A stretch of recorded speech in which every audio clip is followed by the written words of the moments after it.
What is a consecration? Y'all, I'm Father Brice, and I'm really excited that on Friday, May 1st, Bishop Fobb is going to consecrate our diocese to Mary, Mother of the Church. And the bishops of the United States are going to reconsecrate our country to Mary, the Mother of the Church. But what does that mean? What does it mean to be consecrated to Mary?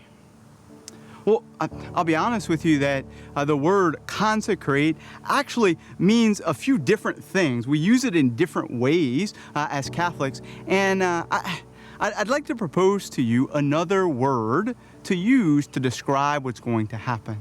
And that word is entrustment. So when we say that the bishops are going to consecrate or reconsecrate our country to the Blessed Mother, that means that we are going to, or they are going to entrust us to the Blessed Mother. What does that mean? Well, I'd like to tell you a story about my own life. When I was baptized, my parents chose a godfather and a godmother for me. Or in French, we'd call it a parrain, my godfather, and I call her nanny, but you might call her nanny, or whatever you call her, a godfather, godmother, parrain, nanny. And my parents entrusted me to them. Why? Like, so that they could help me to grow up. So that they could help me, especially, to know the faith, to know Jesus, to know the most important things. And so my parents, they entrusted me to my parrain and to my nanny. And you know what? I was able to see God in particular ways through them. When my parrain taught me how to field a ground ball and how to hustle while playing sports, I was able to see a particular aspect or a particular viewpoint of God through the way that my parrain loved me. My nanny, the same thing. I'm an only child, and she had a few kids, and so I would go spend the night over there like all the time. And I'd get to hang out with my cousins, and I'd get to learn what it was like to live with more people like my own age, and to, well, sometimes to fight, and most of the time to play, and to grow together. Neither of those things ever took away from the ways that my mama and my daddy loved me. No, I saw God in the ways that my mama and my daddy loved me too. And in fact, more than anybody else, because I was with them more often.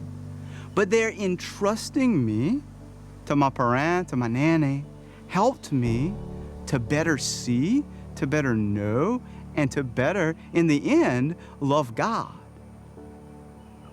That's what an entrustment is. That's what a consecration is.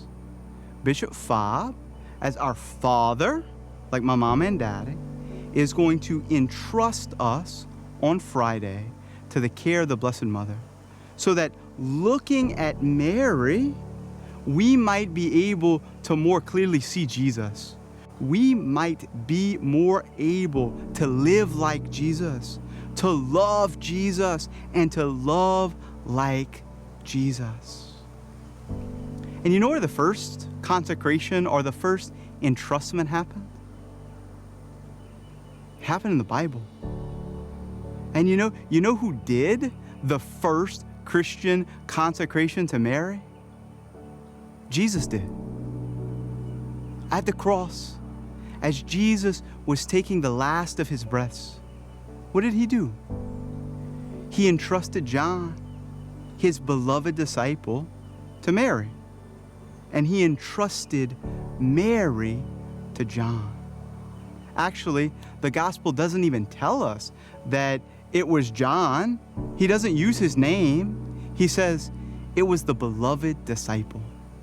And one of the reasons that John says that he doesn't use his own name, but that he says the beloved disciple, is to show us that that's the example that you and I are supposed to follow. To allow ourselves to be entrusted to Mary. So this Friday, Bishop Fobb, acting as our father, Bishop Fobb, in the midst of so much suffering that we are all going through together, like Jesus suffering on the cross, is going to, in the person of Christ, entrust us to Mary. And you'll hear that over and over again in the prayer. Listen for it on Friday.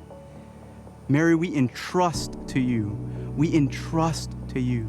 We entrust to you over and over again. So might we, as we are entrusted to Mary, better live her virtues, better place ourselves in her care, and always, always, always focus more clearly and more deeply on Jesus.